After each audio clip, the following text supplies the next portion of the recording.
Kidieny mar lesson chenro mar wuodh geno kaka asenyisi ni wadonjo e lesson mondo wang'e na wach mabende walose kawuono ma en puonj moyudo e sigand Musa. Puonj mabende wayudo e sigand Musa, mano lesson mar 2 e quarter ni wabende koro wachako machiegni ahinya, kendo ka wakete no wabiro bedo kwadhi kanyo nyime. Wer mamit bende yudo kanyo kowuok kuom treasurers ministers ni umbe upya chweya manyien. Mi wan gi jayalo Dickson Odiwuoro e studio kae mondo mi watwaga nena e topic mar odiochieng' ma kawuono mar puonj mayudo e sigand Musa. Kapok wachako we wayudo alam. Erokamano ahinya Jehova Nyasaye kendo odiochieng' ma kawuono lesson mar 2 miyowa muya, miyowa teko kendo miyowa chopo kae. Bedo kodwa e puonj mabende wada chiwo kokadho kuomwa mana in bende losi keyo Sani Yesu Kristo ma Jawara. Happy Sabbath. Happy day. Happy Sabbath. Machiegni ahinya. Kamano ahinya. Puonj mabende koro wada donjo puonj mar 2 mar lesson marwa mabende koro wadhi godo nyime mabende wach mar Rapar mar Chik. Moses history lesson kata bende koro puonj mabende wayudo e sigand Musa. Puonj mabende koro wada yudo odiochieng' mano ma kawuono jayalo. Ang'o mabende koro wada puonjore, kata kamano ka thuon wach kata wach wich mabende wuok no e buk mar Jo-Korintho mokwongo 10:3 to kod 4 wacho ni giduto ne gichamo pi achiel mar chuny nikech ne gimodho e lwanda mar chuny mane wuotho kodgi. Lwandano ne Kristo owuon. Mane wacho bende kata mabende koro nomiwa odiochieng' mano makono Korintho mokwongo 10 wesne 3. Kendo en puonj bende wadhi ng'iyo anena buk mar Rapar mar Chik kaka nosewacho ni koro quarter ne bende wadhi ng'iyo adieri mantiere sani to kod Rapar mar Chik jayalo. Wang'iyo anena koro jumane ka thuon wacho bende koro waseyudo kamae. Ang'o mabende wada yudo puonj mabende nwayudo e sigand Musa. Erokamano ahinya. Wago erokamano ni jo neno mag Lolwe TV kendo wantiere e lesson manyien mawuok kuom Rapar mar Chik kaachiel kod adiera ma Sani. Kendo wan ko e puonjruok mar 2 ka wiwuok nyalo wil kod puonj moro kadho manen kod nengo kane wanono weche moko madongo gimomiyo Rapar mar Chik nondike. Kendo Rapar mar Chik nokohonre ahona, ne wanwang'o kamano nokohonre ahona to nitiere gik moluore momiyo timnade momiyo betie. Kendo Rapar mar Chik oting'o Yesu e iye, oting'o Yesu mang'eny e iye, kendo oting'o hera kaachiel kod ng'wono ma Nyasaye kaachiel kod tong' Nyasaye kuom nyithi Israel. Kendo puonj mana kaka isesomo wadhi nono Musa puonj madongo manyalo nwang'o kuom ang'ono kuom Musa. Erokamano ahinya. Wiki kwil ni jandik lesson gombo mondo wafwenye weche madongo 5 kata 4 mwadhi nono achiel kachiel kaka wadhi medo dhi nyime kod lesson. Buk mar 5 iluongo ni Rapar mar Chik. Ondike kod jatij Nyasaye ma iluongo ni Musa. E thuolo ma indiko bugni to chal gima Musa dwaro mondo go riti. Ang'o miyo Musa dwaro mondo go riti? Ndalo mar Musa mar bedo e bwo wang' chieng' ka chal gimorumo. Kendo Musa osebedo jal moti. Omiyo ka iwuok e buk mar Rapar mar Chik tidonjo e buk mar Joshua. Nyiso niya ni chal kagima nitiere weche moloso kapok otimo nade kapok odhi yweyo. Mano wach ngima mwabro nono achiel kachiel. Jandik lesson chako wacho ni weche mane Musa wacho kane jo-Israel ni atimo nade ni e thim. Wadhi nono weche madongo mane Musa wacho kane jo-Israel ni kanye ni e thim. Kendo ka isom buk mar Rapar mar Chik 1 wesne 1 owacho weche madongo ahinya, weche ma Musa ochungo ka owacho e thuolo ma jo-Israel nitiere kanye nitiere e thim kuom higni 40. Wabro nono weche achiel kachiel. Wach machielo mwabro nono en Rapar mar Chik kaka muma duto wuoyo mana kuom Yesu. Buk mar Rapar mar Chik ok wuo kuom ng'ata ng'ata, to wuoyo kuom ng'ano kuom Yesu. Mang'iso ni bugni wadhi nono kaka Yesu nitiere kanye nitiere e bugni. Wach machielo mabende wabro nono en ni Musa paro negi gima Nyasaye nosetimo negi. Wadhi nono kaka Musa paro ni nyithi Israel gima nyatimo nade gima Nyasaye osetimo negi. Omiyo Nyasaye mwalamo en Nyasaye maywayo nyithinde. Jandiko moro ndiko buk mar Amos 3 wesne 7 wacho niya Ruoth Nyasaye ok tim gimoro koko nyiso jotichne ma jonabi. Nyasaye ok tim gimoro koko nyiso jotichne ma jonabi. Wadhi nono kaka Musa paro ni nyithi Israel gik mane otimre kaachiel kod gik matimre kod gik mabiro timore kaachiel kod piny mosingi mane osingi. as jandik lesson wach mogik kabisa nenga ahinya ni mana kaka wan kawuono wachalo kod jo Israel nikech ang'o wantiere e boundary mar piny manyien men Jerusalem manyien to dipo ka gik moko duodowa kaka duodo jo Israel koso bumit wachwe mokwachopo e piny matimo nade mosingi wabro nono gi achiel kachiel kaka wadhi medo dhi nyime ka isomna wach book mar Rapar mar Chik achiel wes achiel somane Rapar mar Chik achiel wes achiel wacho ni magi weche mane Musa wacho ne jo Israel duto ka ne gin e thim e holo yo wuok chieng' mar aora Jordan kuno nomanyore gi Suf ka Paran ni e bathe konchiel to Tofel gi Laban gi Harezoth to kod Dizahab e bathe koma erokamano ahinya wabro nono gigo achiel kachiel kaluwore kod Rapar mar Chik achiel wes achiel erokamano japuonj wabro ng'i anena kanyo iwacho ni puodho wabro wuoyo kuom Yesu lakini koti kod Musa wabro ng'i ane tang'o puonj manga bende koro wayudo kanyo kendo en wacho mit ahinya kani som book mara ma benjo ndiko nomiyo ka book Ellen Oji White mar Life Sketches page 196 wacho kanyo ni king'iyo gigo ma bende koro osekadho to kod gigo mosekadhe ma wachopo gi e sani to wacho ni en gi yie gi kod kaka jatelo Kristo kaka jatelo en gima bende ibro soma thoth kanyo wang'i anena kanyo koro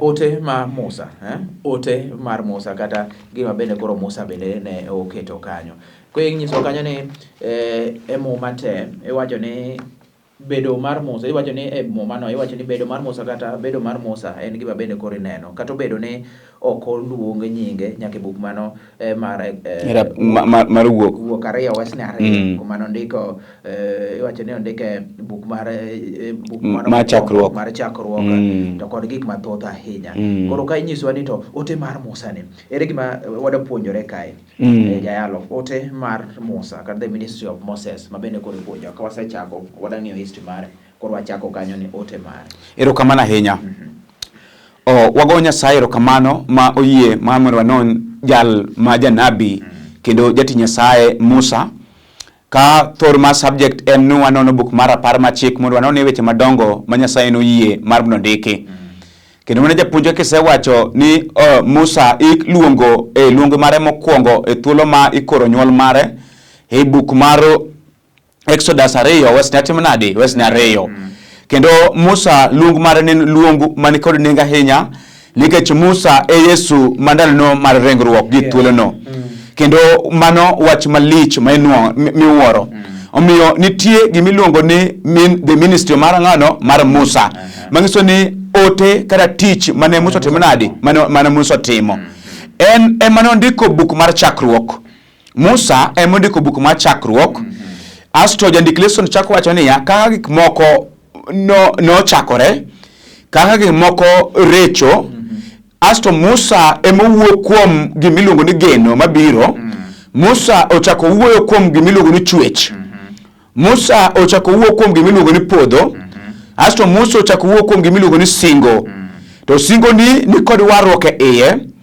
asto Musa ochako wuoyo kuom gimiluongo ni ataro mar timanade mar Noah mangiso ni e buku ma abich mane Musa ndikogi giting'o weche madongo igi ahinya namba 1 en ni oting'o lweny mane owuok e polo kaluwore kod buk mar chakruok 3 wesni 15 mawuoyo kuom thuol kaachiel kod kanisa bugni ochako tingo gimiluongo ni singo manyaso osingonwa ne kayudo kono gik moko osepodho kamano to nitiere geno moro bugni ochako tingonwa Yesu wuon hie kongisowa hera mar Nyasaye aso bugni ochako tingo gimiluongo ni ataro manotimore nade manotimore e thuolo ma diaboro kende emanotimore nade nonwang'o resruok japuonjo wach moro mora e yalo mar Musa ang'o mi wacho ni mora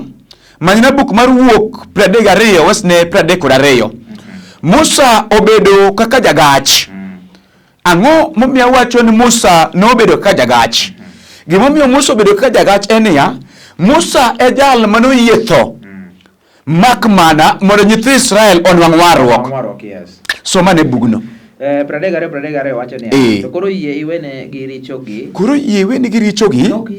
kokiyie timo kamano ruch nyinga oko e kitabu mosendiko erokamano Japuonjo isomo wach moro to wiki kwin jo-Israel notimo richo maduong'. Ing'eyo no polo koluongo richo maduong' to richo no lich. Richo mane gitimo? Ne gikawo nyaroya magilamo kendo nyaroya no ema nobedo kaka nyasachgi, ok lich. Wiki kwin kamano gisetimo to Musa kodhi inyim Nyasaye ka Nyasaye osachal gi Musa kecho matin. To kae mokoni Nyasaye nokoro ng'is nyithi Israel tekoni nikech nisewacho ni biro ng'wono negi mano mokwongo kendo ihori mos kapok itimo nade kapok itimo tim moro mar kumogi. Erokamano japuonjo. Omiyo wanwang'o e buk mar Wuok 32 ka Musa ochung' kaka jal moyietho nikech nyithi Israel. Wanwang'o wachno. Wach machielo wanwang'o ni Yesu bende noting'o richowa mondo watho nikech richo asto wabed mangima nikech ang'o tim makare. Yesu bende mana kaka Musa noyietho mondo ting' richowa, mana kaka Musa noyie ting'o richo mar nyithi Israel mondo nyithi Israel okwo ase enotim nade enotho. Mano wach machielo mwachako ne okanyo.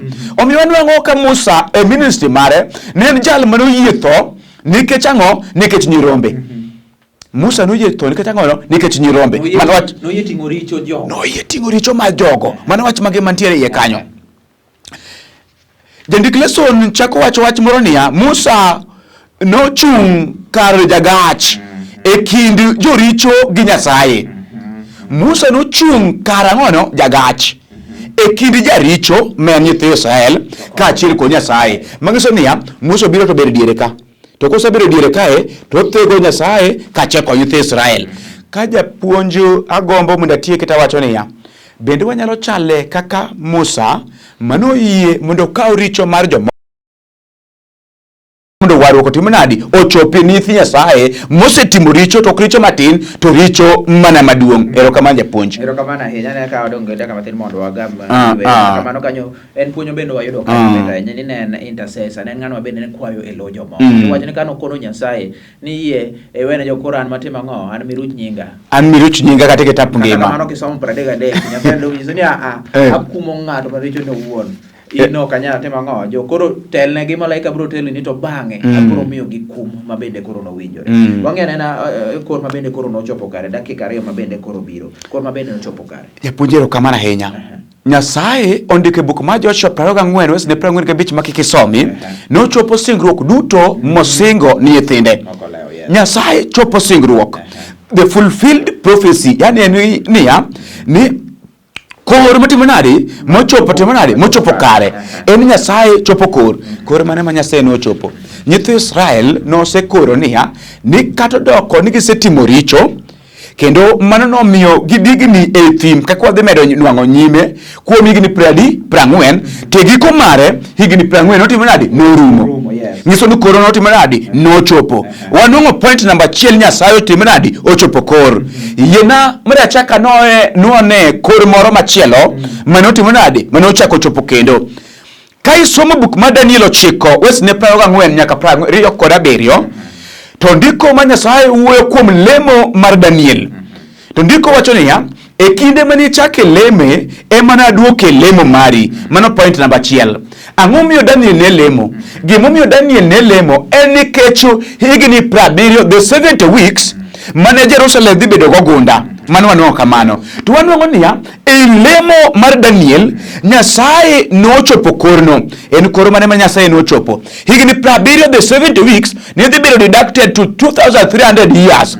2300 years mantiere buk mar Daniel 8 wes ne 14 ne dhi bedo deducted asto koro ne dhi chopo. Omiyo wanwa ka koro chopo i 1844. Omiyo nikech aneno ka thuolo chal gi moringa ahinya wabro nono kaka ignigi no chopo 1844 mano mokwongo aso wabro nono the 7 weeks when 1 week mochung kuom the 7 weeks men 3 and a half from 27 AD to 31 AD gima notimre, as from 31 AD to 34 AD gima notimre, as wanuang ka koro nochopo kare. Erokamano ahinya japuonj. Erokamano nyoga moyweyo to kwang'eyo ni koro Nyasaye ng'a migeno kuome. Kendo chopo koro. Timo gima wacho kendo kako wacho obro kete. Erokamano. Donjo tielo mariyo mondo duong' en koro gweth modhuro. Ere kaka bende koro noneno e kinde go. Achiel kod Sani. 1,000 times more numerous. Erokamano ahinya.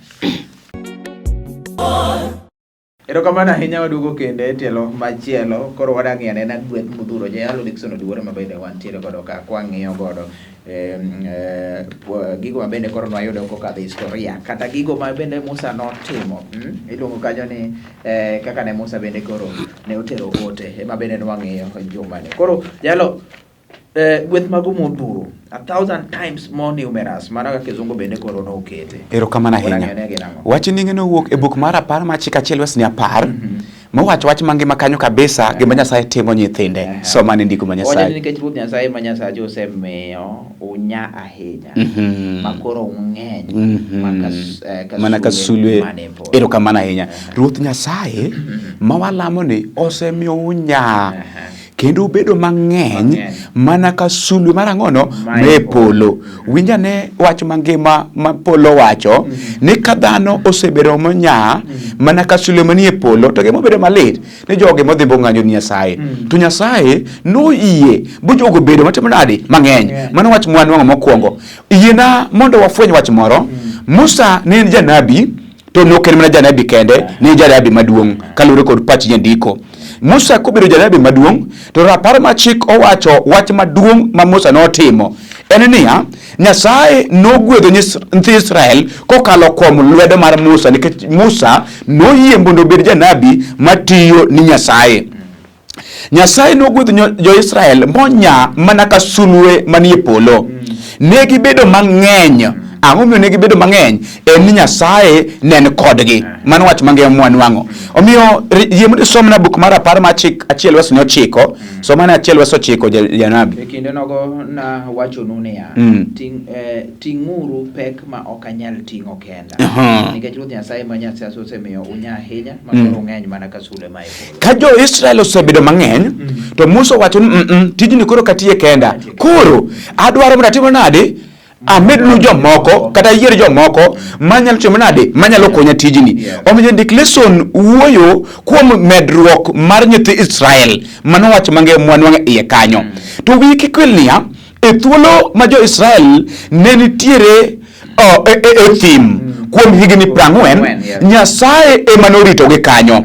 Wiki kwelnia e thuolo ma Nyasaye ne ritogi, wochegi nokokethore, lepgi nokokethore, nyithi Israel nokokoso chiemo. Nyasaye noritogi e ondiek, Nyasaye noritogi kuom thuonde, Nyasaye noritogi kuom tho, kendo onge manotho kata di kata achiel nikech Nyasaye noritogi e thim ma wuochegi nokokethore kata mana nangagi nokotimo nade nokoyech. Mano Nyasaye ma walamo.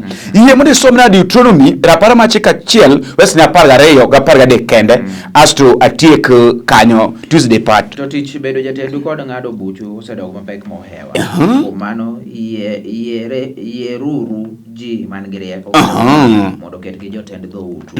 Ne od mana 14 wacho ni ne odwoka ni uyie gi gima nawacho.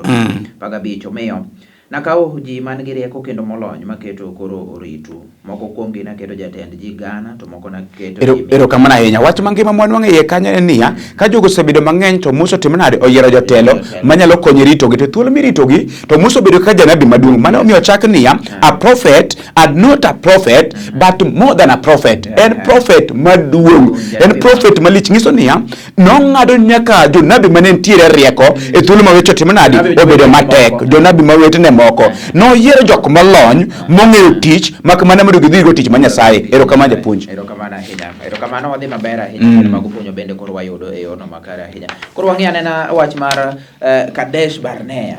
Kadesh Barnea mabende kane isomo buge mabende okadho kanyo ni nitiere en wach mabende koro jalo Kadesh Barnea. Iro kamana hinya. Bende kuong winje mokwongo weni en gimoro. Pokno winje. Rapar ma chik achiel wes na pargo chiko. Achiel wes pargo chiko mondo wanwang kama wuoki. Wacho ni ya. Bang'e ne wuok Oreb kaka Ruoth Nyasaye nochikowa. Mine wawuotho e thim maduong' kendo malich kaka ne uneno cha. Ka wadhi e piny gode mag jo Amor mine wachopo Kadesh Barnea. Bende wachopo Kadesh Barnea. Ngiso ni ya. Jalni wuoyo e gima notimre e piny mar Kadesh. Yes. Ang'o mano timre e piny mar Kadesh?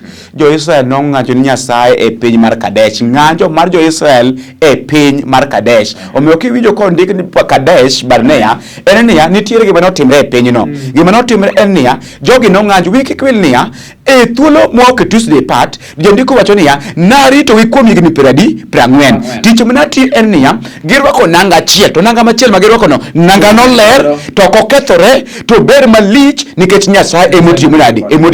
To ka jogo chopo e piny mar Kadesh, to gitimo nade, ging'anjo ni Nyasaye. Mano wach mane wang'e iye kanyo. Omiyo polo wuoyo. Ka ng'anjo sewuok to polo wuoyo. Ang'o miyo polo wuoyo? Polo wuoyo kawacho niya, Musa kata ina chwanyre kodi. Ok mano kende, jok manami aneno ka gitamo wang'a.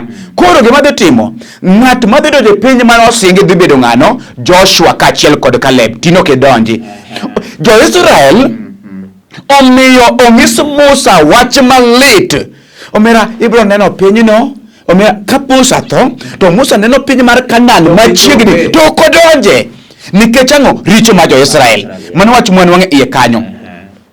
Musa ochako wuoyo kod Nyasaye e buk mar Numbers, men kwan 14 wes ne 11 nyaka 20, to owacho ni Nyasaye wach moro. Nikitimnegi marach, to jogi nyalo wacho ni terogi e piny mosingi otimo nadi otami. Somane buk mar Numbers 14 wes ne 16. 16. Mano kwan 14 16. Wacho niya, Ruoth Nyasaye osetieko jogi e thim nikech kelogi e piny mane osingore negi. Amen. Aneno ka Musa biro ir Nyasaye to kone niya, kik itiek jogi, nikech ka dipo ni tieko jogi to dipo ka wiyo kuoch ka jogo kuodo wimbo wacho niya, ni Nyasaye nogolwa kare piny mar ang'ono mar Misri mar mondo wabiro chandre e piny matimo nade machielo ni. Nyiso niya, ni chal ka gima Musa nobedo e diere kanyo mak mana mondo jo-Israel otimo nade onwang' resruok. Omiyo Israel nonego bed ler ne piny. To kaloko ni Israel nonego bed ler ne piny, to nochwe moko bedo ler ne piny. Emomiyo polo iye nowang'. Gimomiyo polo iye wang' en niya, jal monego bed bedo ler ne piny. Jal monego bed nyiso dhano piny mosingi, ok nyis piny mosingi, to duodre kod richo. Atiyo ka wacho niya, emomiyo ndiko ma Nyasaye wacho niya, do bed nigi maber kanok ng'eyo Ruodhwa Yesu Kristo, moloyo ng'eye, asto gichweyo mogitimo gima ondiki. Biro chal nigi mana ka ngero wacho niya, guok odok nang'o ng'okne. Kata mana ka nguruwe moluoki odok ng'ielre chuodho. Erokamano ahinya japuonj. Part mane med kanyo 14 yes. Kaka Ruoth Nyasaye Ruoth Nyasaye nowacho ne Musa niya, jogi biro chaya nyaka kara. Gibiro tamore gina marom nade, teka nasetimo negi ranyisi mang'eny. Abiro goyogi gi tuo, bende ok abi kwanogi ka joga. To in gi nyikwayi ne tim oganda maduong' kendo mang'eny moloyo. Mano 12. Nyiso ni koro Kadesh Barnea kae gima bedo wago maduong' kanyo en kaka bedo Musa. Jo-Israel nong'anjo ni Nyasaye e piny mar Kadesh. To Musa pod nyiso bende kaka Nyasaye bedo kod kata ng'anjo makamano, gima Nyasaye bedo setimore nade. Bende koro setimore. Wang'iyo nena koro richo mago mag jo-Amor. Wasome kuma wae chien kanyo wach mar ber ne wacho ni kowuok Amor nyaka kanye Kadesh Barnea. Koro wang'iyo nena richo mag jo-Amor gi bende jayalo kae ma bende koro nyisowa mana mai buk mana mar Rapar mar Chik 2 kae. Richo mar jo-Amor. Erokamano ahinya japuonj. Richo mar jo-Amor kendo ndiko ma Nyasaye wacho ni e thuolo ma indiko buk mar Rapar mar Chik 2 kaachiel kod Rapar mar Chik 3 to nitiere gima timre iye kanyo. Ang'o matimre mar Rapar mar Chik 2 kaachiel kod Rapar mar Chik 3? Onwang' ka e thuolono Israel pod wuotho kod Nyasaye. Kendo e thuolo ma Israel chal gima Musa nosewuoyo, bomit gichalo jok mowinjo matin, gichalo jok mawuotho kod Nyasaye, to Nyasaye ne kedo nigi. ere ka Nyasaye ne kelo nigi bor polo ne telo mbele asto jonabi ne dong chien to jo Israel ne bedo diere nyiso niya Nyasaye ne kelo nigi lweny mane tek mano wach mangima mwatimo nade mwanwango omiyo the iniquity of the Amorite en niya jo Amor nodagi luwo dwaro ma Nyasaye to jo Israel nobedo jasikgi omiyo Nyasaye notiyo kod lwedo mar ang'ono ma jo Israel nyiso niya jo Israel nobedo kaka lwet Nyasaye ka gisebedo kaka lwet Nyasaye to richo mar jo Amor nowembo dhi tieng' mokwongo ochako dhi tieng' mar ariyo aso dhi tieng' mar adek aso kodhi tieng' mar ang'wen to muma ma Nyasaye wacho niya ni Nyasaye noyie mar mondo jo Israel otiek jo ang'ono jo Amor mano wach mangima mwatimo nade mwanwang'e iye kanyo omiyo ndiko ma Nyasaye wacho niya God gave them the victory even over the giants.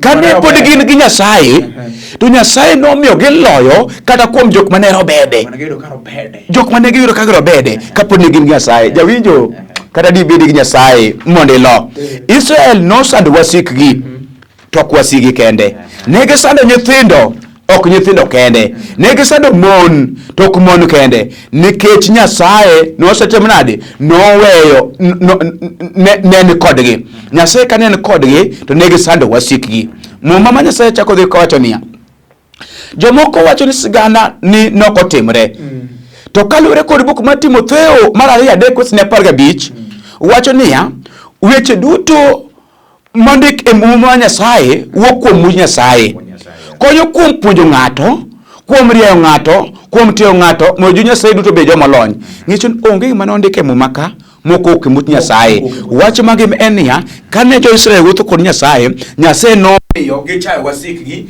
kendo ne gitieko wasikgi mano wach mangima mwanwang'e iye kanyo somane buk ma mogik kabisa buk mar Genesis 15 wes ni 16 chakruok 15 wes ni 16 chakruok 15 wes ni 16 wacho kamae wacho ni tieng' mar ang'wen mar nyikwayi noduog ka nikech ndalogo ema noyud ka richo jo Amor osemedore moromo kum tieng' mar ang'wen eka niyud ka richo mar jo Amor osebedo medore moromo kum Nyasaye ok kum richo ma pok oromo kara ng'ato tima richo Nyasaye ng'iya ng'ato tima richo Nyasaye ng'iya to kineno ka Nyasaye koro wuoyo to bende bare ndasi mano richo no koro romo omiyo kata kawuono pod oyano dhad ng'wono mondo olokre ka wadhi e piny manosingi jog Israel nosingi ni Kanaan to wadu Nyasaye konwa Jerusalem to Jerusalem marge mochure nyaka chieng' e nying Ruoth Yesu amen nyiso ni Nyasaye en jang'wono obiro ng'iyo en jang'wono miyo koro kik weni samoro timo richo to iwacho ni oyo an koro Nyasaye pod dhi ng'wonona en jang'wono ndiyo obiro bedo ka ong'iya to kochopo kano mano mar kum to wacho ni koro to romo ma koro nyaka achiw kuom jalo tiknwa kod alama wagoni ni erokamano nikech ber erokamano kuom weche madongo mwafwenyo kuom Musa e thuolo ma Musa tiyo tichni yie kokalo kuom teko mar pod mondo ipare janeno mar Lolwe TV kaachiel kod nyithindgi duto nikech wapenjo maler gi Yesu Kristo Ruodhwa amen erokamano ahinya kuom lesson jalo Dickson Luor mar Kachoke SDA en puonj mabende wayudo kono ni koro gipenjo moro amora namba koro kadho piny kanyo kata bende kadho piny gi e thuolo ni mondo iyud anena ni to koro ang'o mabende ok iwinjo med moro amora mabende nitiere adawuoyi kae kod wende ariyo kapok oduogo mondo wadhi nyime koro wadonje wende mago mag pak gi ote mag bende biro somo an gi Humble Ministers Paradiso gi Christ Vessel Kisii ewe kanisa Laodikia gin wende mabende nitiere gi puonj ahinya omiyo koro iwinjo message bende koro iwinjo thum kata bende mapago bago Nyasaye erokamano ahinya watudre kendo lesson ma joma nyien ochako watudre kendo kobiro bedo kae gi jayalo bende omiyo kete mana kanyo to an to pod antiere chenro pod dhi nyime chenro mar wuodh geno kete mana kanyo